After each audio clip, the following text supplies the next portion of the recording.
Сәлем қыздар, бүгін палаудан шашылып тұратын және ешқандай қоспасыз сап-сары болып шығатын рецептісімен бөлісемін. Бұл рецепттің құпиясын сіздерге ашатын боламын. Менің каналымда ерекше рецепттер бар және әр тамақтың құпиясын ашатын боламын. Сол себепті тіркеліп лайк басып комментарий жазуды ұмытпаймыз. Қайырлы күн қыздар, осындай мен сияқты неше түрлі пау дейтін дәмді тамақ тәттілер пісіргілеріңіз келсе, менің инстаграм парақшамның шапкасында көрсетілген ссылкаға өтіп YouTube каналыма тіркеліп кетіңіздер. Түрлі рецепттер тек қазақ тілінде тек сіздер үшін, немесе YouTube'дан поискқа вау как вкусно деп жазсаңыздар, менің ғажап каналымды табасыздар. Бізге алдымен қажетті заттар ет, сәбіз, пияз, ащы бұрыш және чеснок. Бізге еттің көп көлемі қажет емес. Көп елдер ет көп болса, палау тәтті болады дейді. Жоқ, олай емес. Және де ноқат, күріш, тұз, зыра қажет болғаны. Күрішімізді жумастан бұрын бір ас қасық тұз салып, үстіне ыстық су құямыз. Тұз күріштің крахмалын айдап шығады. Және сол суда 30-40 минут бұқтырып қоямыз. Ноқатымызды алдын ала 8-9 сағат суға бұқтырып қоямыз. Яғни түнде бұқтырып қойғанымыз өте дұрыс болады. Және холодильникке қойып қоямыз. 8-9 сағатымыз өткеннен кейін ноқатымыз жарылады. Жарылып болғаннан кейін 1 сағат қайнатып аламыз. Видеодағыдай чугунды және терең қазанға пісірген палау өте дәмді болып шығады.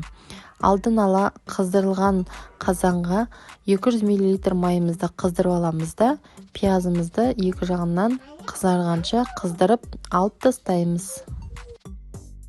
Пиязымыз екі жағынан қызарып болғаннан кейін майымыз дайын болды деген сөз. Яғни майымызды жақсылап қызартып алдық. Енді пиязымызды 3 дана пиязымызды жақсылап соломка ретінде кесіп аламыз да, осылай екі жағынан қызартып қуырып аламыз.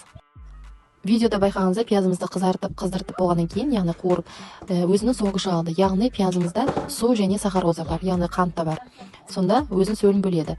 Үстіне 400 грамм ет саламыз. Етте де су бар, өзінің сөлі шығады. Пиязбен жаңағы жақсылап қуырып алғаннан кейін күйіп кетпейді, ет те күймейді. Астын жоғары қойып, екі жағын қызартып, пиязымызбен етін қуырып аламыз.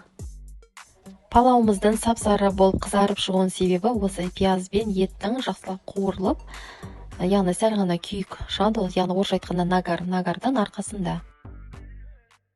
Алдын ала бұқтырылған, жарылған, 1 сағат қайнатып алған ноқатымызды етіміз бен пиязымыз пісе сала, ноқатымызды жақсылап қуырып аламыз да, артынша сәбізімізді салып қуырып аламыз. Қызарғанша қуырып, яғни жұмсақ болғанын күтеміз. Видеода байқағаныңыздай қуырылу процесінде қақпағын жаппаймыз және сәл ғана қатты отта қуырып аламыз. Сәбізбен бірге міндетті түрде зыраны қосып қуырып аламыз. Зыра ол, яғни палаудың фишкасы деп атайды ғой, сол палаудың фишкасы. Зыраны обязательно міндетті түрде яғни қосамыз. Ол палауға дәм және сән береді. Нағыз палау пісіру үшін, яғни шашырап тұратын сап-сары және өте дәмді палау пісіру үшін әрқайсына уақыт қажет. Яғни әрқайсын 7-8 минутта қуырып алуымыз қажет.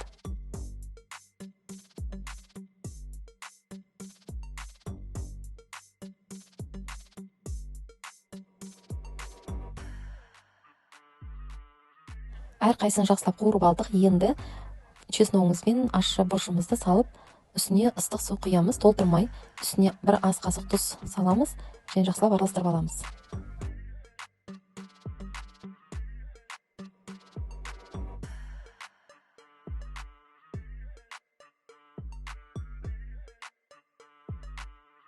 Суымыз қайнап болғаннан кейін барып, оттың астын жай басамыз. Енді жай отта палау пісіреміз. 10 минуттай күтеміз, яғни зырамыз еріп жарылып езілгенін күтеміз.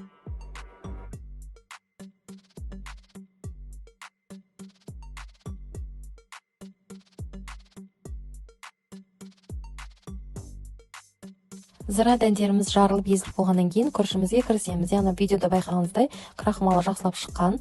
Енді бұны 3-4 рет күрішімізді жақсылап жуып аламыз. Яғни прозрачный дейді орысша, мөлдір су шыққанша.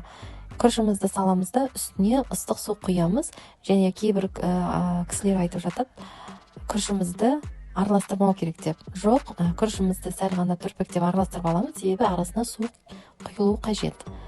Ондай қатып қалған заң жоқ, күрішімізді араластырмау деген. Күрішімізді араластырып, осылай видеодағыдай саламыз және қайнағаны күтеміз. Крышкасын жаппаймыз, яғни қақпағын қайнап болғаннан кейін барып, осылай жан-жақ ішке қарай түрпектеп аламыз. Яғни біздің қазанымыздың шет жақтары салқындау болып келеді, сондықтан ішке қарай жинаймыз күрішімізді.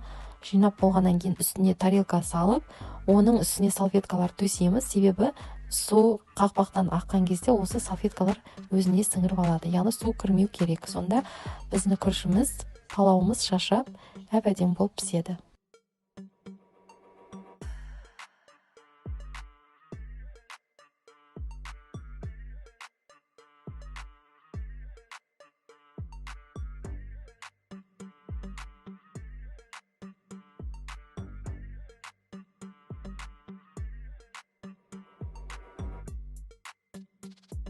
Жиырма бес минутымыз өтті, палауымыз пісті. Енді видеода байқағаныңыздай салфеткаларымыз су болып шықты, яғни суды ішке қарай жібермей өзіне сіңіріп алды.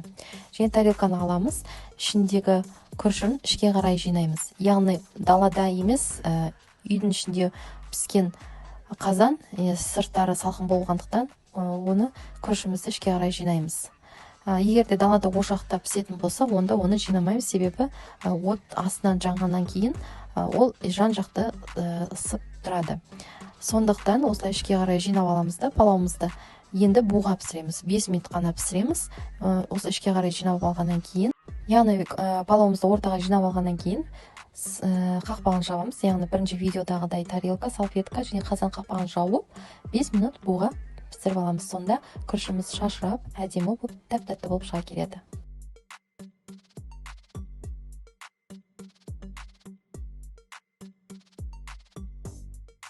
Шашырап тұратын палау дайын болды.